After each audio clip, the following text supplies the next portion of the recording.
All right. Hello, everyone, and welcome to another edition of CCC Fireside Chats. My name is Madysen, and this is my co-host, Lucia. We're both members of the Voice of Chicago Ensemble. And joining us today is Mr. Karim Sulayman. How are all of you today? Doing great. How are you? Fantastic. Good. Well, for all of you joining us, Lebanese-American tenor Karim Sulayman has garnered international attention as a sophisticated and versatile artist. He regularly performs on the world stages in orchestral concerts and opera, as well as in recital and chamber music. A native of Chicago, Karim's musical education began with violin studies at the age of 3, and he was a member of the Chicago Children's Choir.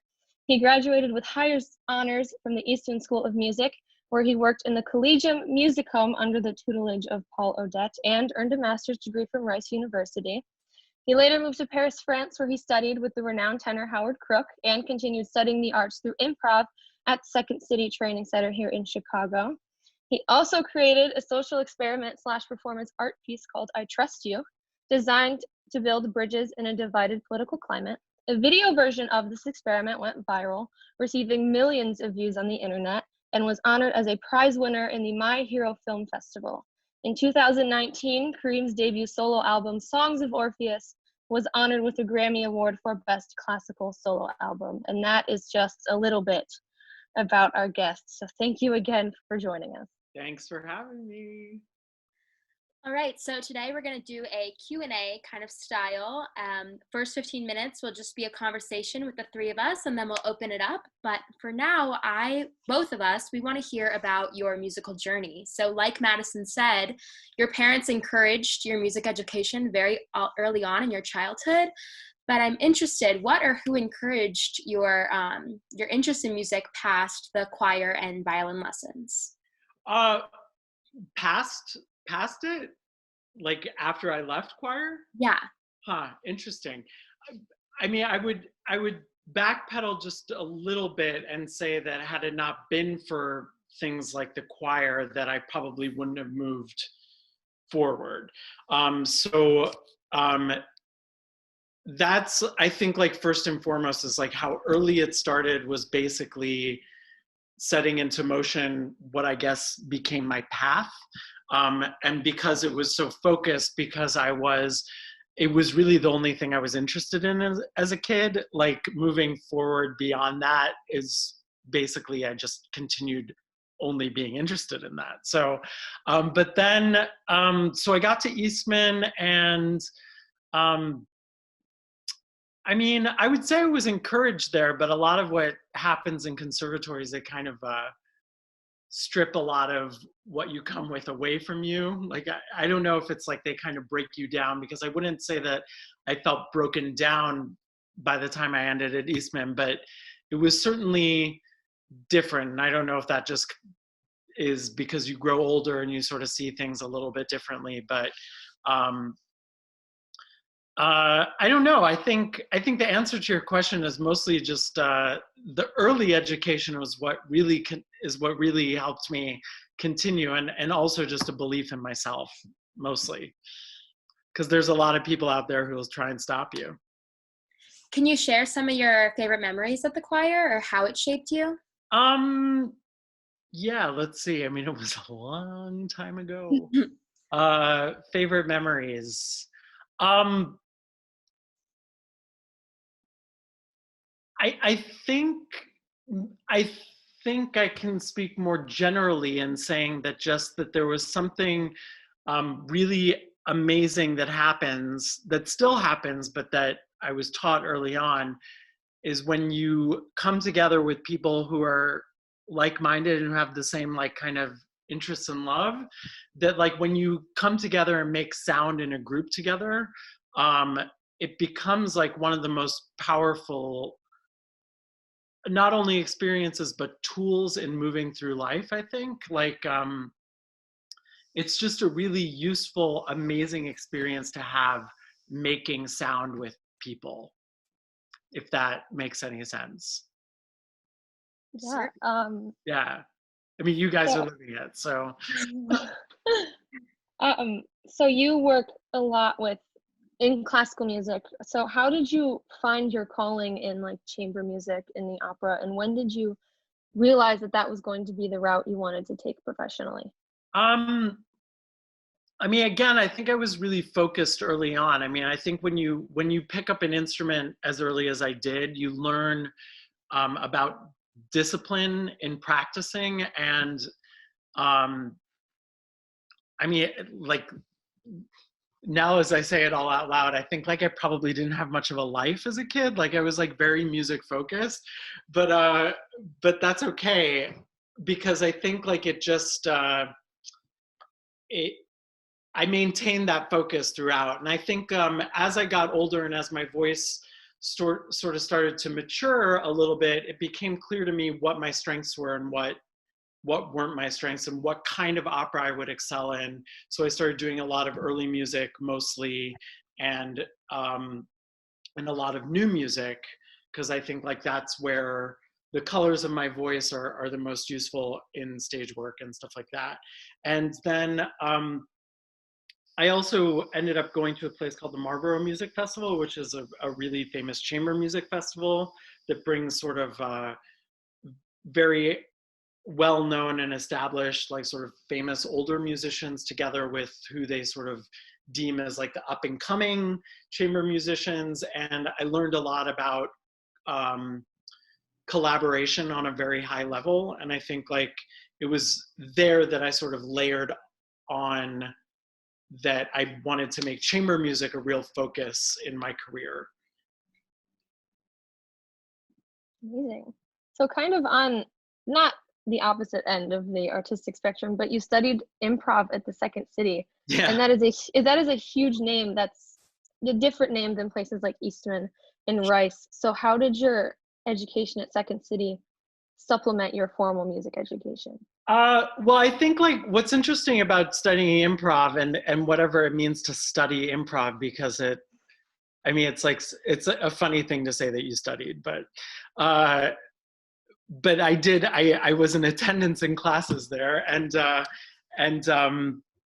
think what's really cool about that whole philosophy is, I don't know if like any of you have read Tina Fey's book, but she talks about the philosophy of yes and that sort of base, working from that base level of like sort of taking whatever comes at you and just saying yes to it instead of stopping it and saying, no, I want to say this and I want to do this. Being able to sort of roll with the punches in that way is like very helpful in music. It's very helpful in life. I think like it just helps, it helped me be a better collaborator. And it helped me sort of, I mean, I'd be lying if I didn't say like, I walk into a room and I think my ideas are the best, but I can't, that's not a way to work, you know, like I can't like walk in and say like, y'all are going to listen to me and it's going to be my way or the highway. And so I think like there's a way of learning how to work with people to get what is everybody's strengths and everybody's best ideas out in the open so that we can all achieve the best product together. And that helps in rehearsals, that helps in making music, and that helps in just going out and living your life, I think. So not only are you a performer, you're also a creator. Can you talk a little bit about your performance art piece, I Trust You, and where the idea originated from? Sure. Well, it came out of the 2016 election, and it came out of a lot of discussions I was having leading up to that election. And I don't like, when I talk about it, I don't like to like sort of proselytize or preach too much about where I stand on the political spectrum, because the whole point of it was, even though I lean left, very far to the left, even in my sort of bubble of left-leaning friends, there was a lot of infighting and a lot of arguing about the direction we all felt this country needed to go in and all of that stuff. And so what I realized is that as long as there was fighting going on, with like-minded people, you can imagine what was happening sort of across the board with people who are so far to the right as well as people far to the left. And so the experiment came from me wanting to address that huge divide and how we have lost the ability to speak to one another about differing opinions without it getting into like heightened argument territory. And so that was the springboard of where that came from. And it was really meant as a way to kind of bring people, trying to get people to speak to one another like humans again, rather than shouting at each other about ideas. Because when you shout, sometimes you say things you don't mean, and sometimes you hurt people's feelings. And I don't know that that's ever really the way to get anything done, or the way to get people to hear what you really have to say, if it's something that runs counter to whoever you're talking to. So that's sort of where that came from. And you know, I first went out just onto the street to just kind of like try this thing and to see what would happen. And the video didn't come till a couple of incarnations later. And so in making the video, what the goal was to just sort of get people to see it on a broader spectrum. We didn't think it would go viral or anything like that, but to share within my own circle at least, and to get people to start talking about those ideas, about learning how to speak again and how to relate to people again. But then as it started getting bigger, I think like Upworthy licensed it for a time. So it was shared on Upworthy, and then it got something like insane, like 2 million views on Upworthy. And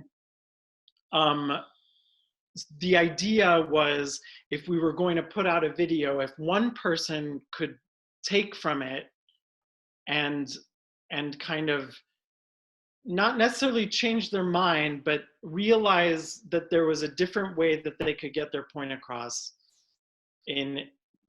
or take anything from it, you know, just like learn from it and move out into the world a little bit different, then I think we thought that the goal then would be accomplished, you know, because I believe in like this thing called the butterfly effect. I believe in it when I sing and when I perform, that like, you know, we perform for a group of people and somebody is in the audience having a terrible day, and they come and the performance made their day better.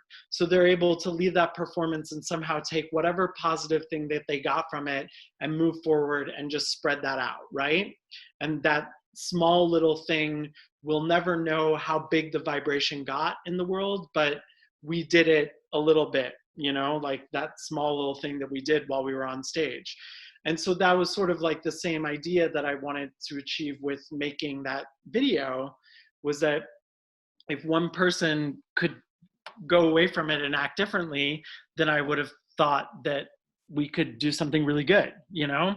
And, you know, case in point, a friend of mine said, you know, she comes from a very conservative family, and in I think rural Pennsylvania. And she said that, you know, I showed my dad that video and he realized that a lot of what I had been trying to speak to him about before the election was all in the idea of that video, of us like just trying to be more human with each other. And he realized when he would yell at his daughter or whatever, you know, I don't know what the dynamic was between them, but whatever their heated arguments were, that they were not achieving what she wanted to get through to him, nor he to her. And he was changed from the video. And I felt like if that one guy changed his mind a little bit about how he was going to operate, then that was great. That's so inspiring. Oh my gosh. So, do you have any more pieces in development, or any other ideas you want to pursue? I don't, you know, I always have lots of ideas that run in and out of this crazy brain of mine. But sometimes I'm inspired to just go ahead and do. And I was like, the day after the election or 2 days after the election, I just like went I called a couple of friends and I said, just like, can you hang out like a few blocks away and just keep an eye out on me because I won't be able to see anything, you know, and I just sort of did it in that impulse.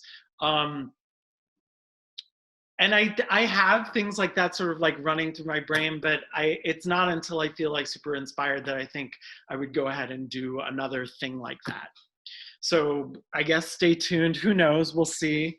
You know, I'm working on other recordings and stuff like that too. So sometimes my brain goes in different directions and I don't always have the best focus. So. Well, I believe we have a bunch of questions coming in. Ooh. From our audience. Someone asked, what has been your most important takeaway from everything that you've accomplished? I think my most important takeaway until this point is that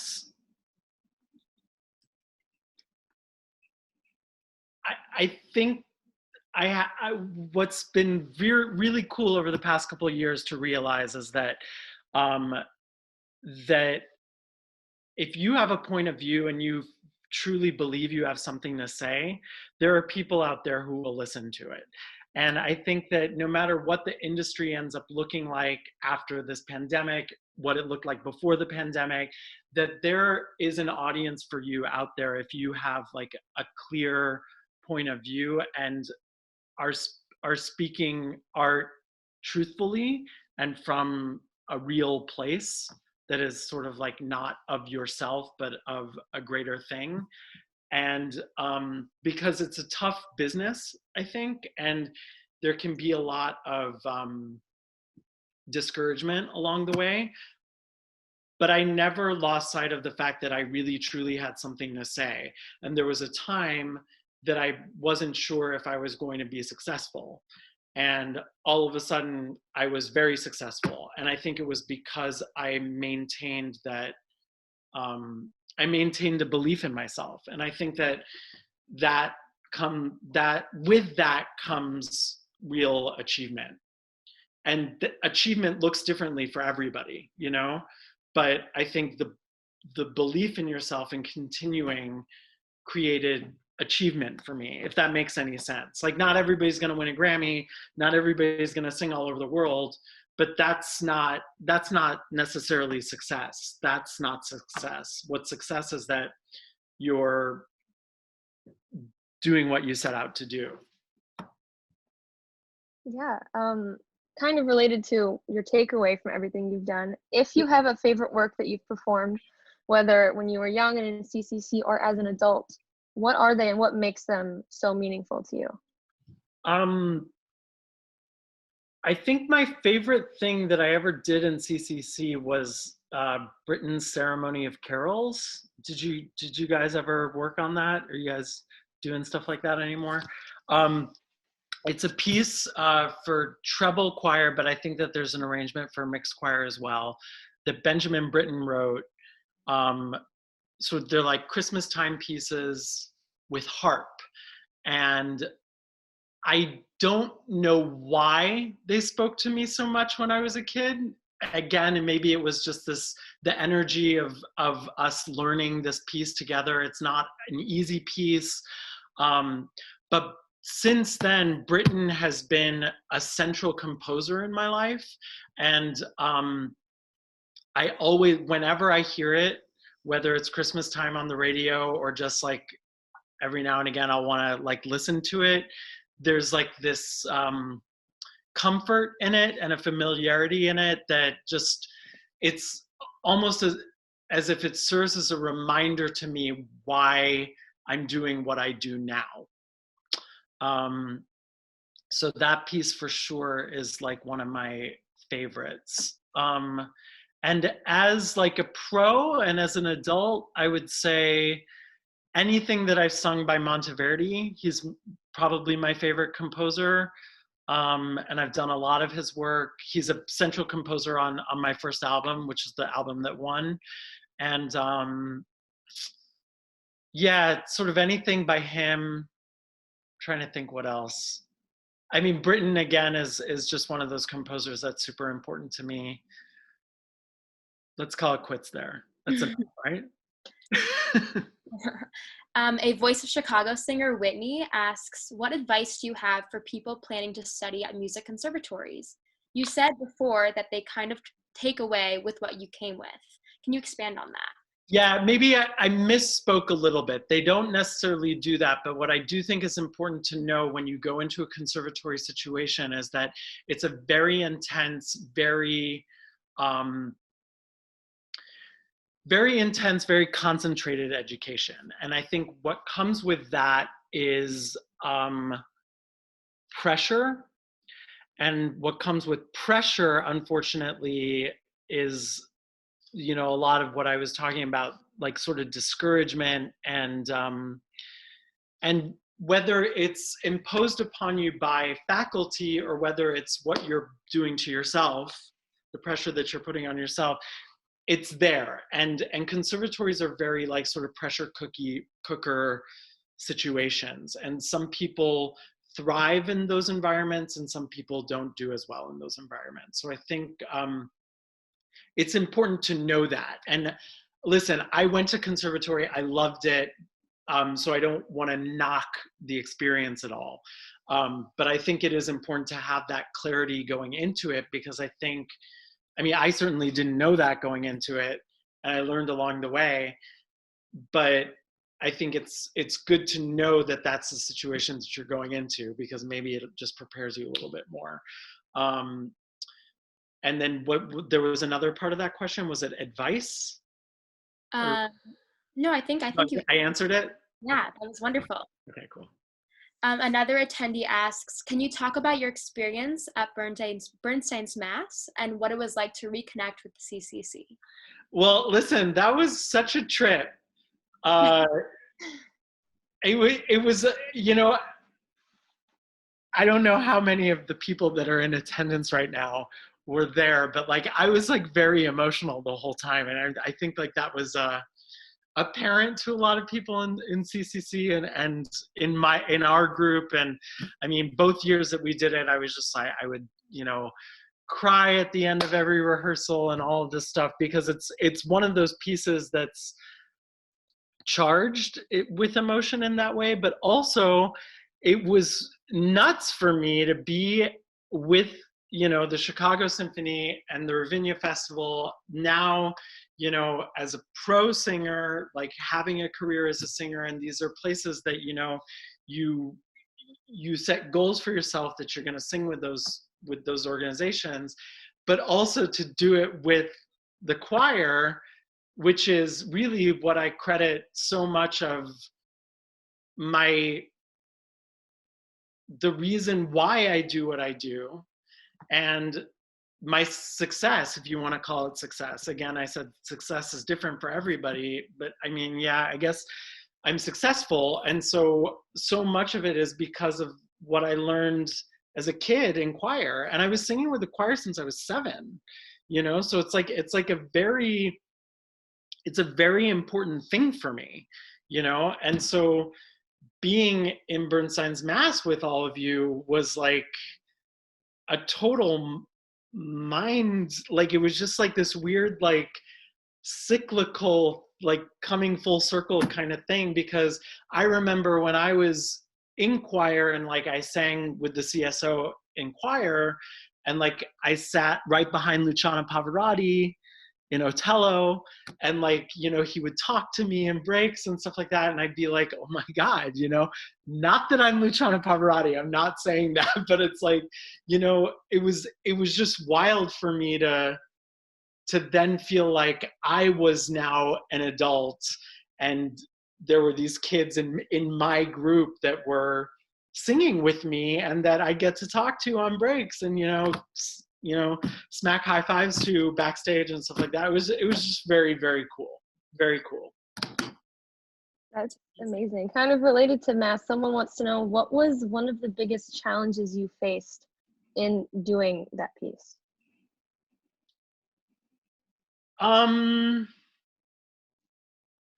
Well, I mean, singing 7 high C's in a row is pretty challenging just on a technical level, but I think like but that's like a very surfacey answer. I think to get a little bit deeper, um, to make sure that I mean, it was such a special group of people on stage, so I don't think that for a second it wasn't going to happen, but there was such a responsibility on us to be very truthful with that piece and to be truthful with ourselves and our emotions and what we wanted to put across with that piece. And so the real challenge, I think, was to make sure that we were able to deliver that, because we only had one shot, right? So I think that was challenging. I mean, it ended up being easy in a way because it was just such a great group, and it wasn't, like I said, it wasn't not going to happen, but it was challenging for sure. And what the director sort of asked of us, what Kevin asked of us was a lot, you know, and so emotionally. So I think because we were being ourselves in a way, we were just being like these sort of stage versions of ourselves. So yeah, that was challenging. Yeah. Someone wants to know a very big general music question. What is your favorite thing about making music? Kind of every song, everything. What is your favorite thing about making music?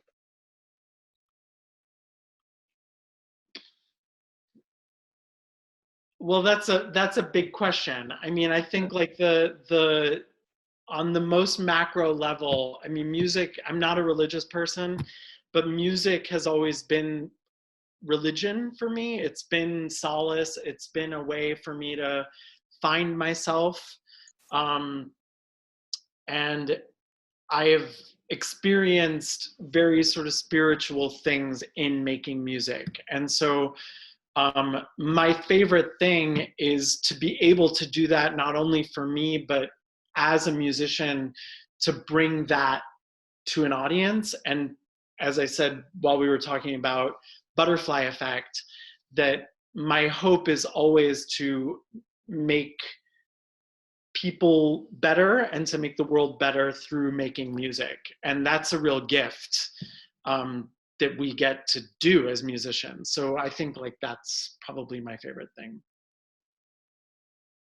I think that's universal for everybody. I think everyone feels something when Yeah, they're making music or listening. It's a beautiful thing. That's definitely something that I learned from choir. Yeah, that's cool. So another question is, was there ever a point when you or another person made you feel you had chosen the wrong career path? Yeah, the simple answer to that question is yes, there was a point. There, and without getting too like deep in the mud with it, because it's neither here nor there anymore. I'm doing it, and there's no point in thinking about the people that didn't believe in me, because as you learn along the way, there are going to be plenty of people who don't believe in what you do and plenty of people who do. And it's important to sort of surround yourselves with the people who do, because those are the people, and I'm not talking about the people who believe in you as a musician and if you're going to become a big star. I'm talking about sort of like in life. And so,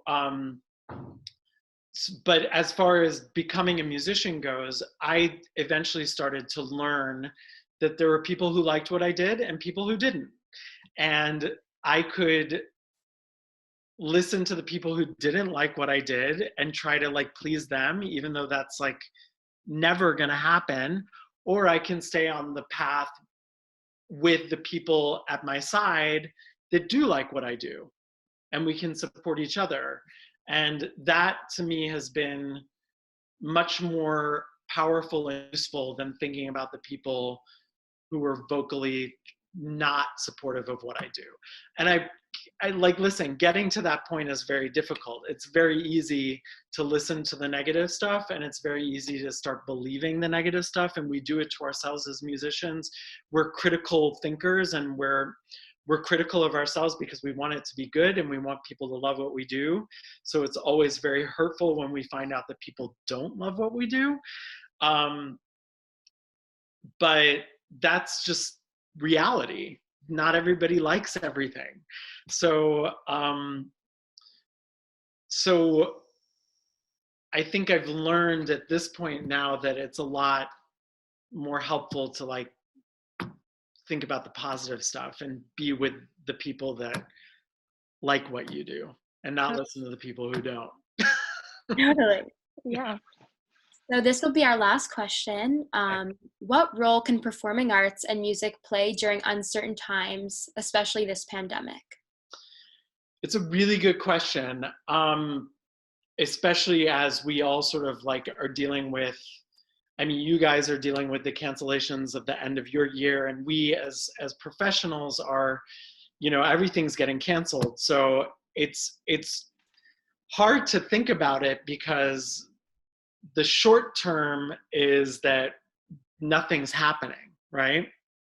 As far as like coming together in concert halls and stuff like that. But I think what art is important, you know, and I'm trying to figure out how to answer this in a sort of, because I've definitely had my days where I've been like, oh God, we're so screwed. Everything's going to be awful. But I don't really think that. I think that there are a lot of silver linings that are going to come out of this thing, even though I think the immediate road ahead for us is pretty rough and rocky. But I think that, I mean, listen, what everybody's doing right now as we're all locked away at home is like watching things and listening to things and inhaling art. So for anybody to make the argument that like there is no role for the arts in a pandemic like this is not thinking, you know. So I think like on its most basic level, the arts is getting a lot of people through this time. And I think it's going to be really important for those people to remember how much the arts were helping them out while they were stuck at home. So hopefully they'll buy music, buy things, not just stream it, and start buying tickets when we're all allowed to perform again. And but as far as like how I mean, it is helping. So I don't know how else it can help. I don't know if I have a more philosophical way of answering the question, but other than to just say that art is absolutely helping people right now, and that's the role that it's playing. So. Well, thank you so much for joining us today, Karim. It was such a pleasure for us to talk to you. And for everybody that wants to rewatch this or who wants to tell their friends to watch it, this webinar will be recorded and released on all of Chicago Children's Choir's digital platforms. So thank you so much once again. This was such a treat. Thank you. You guys are awesome.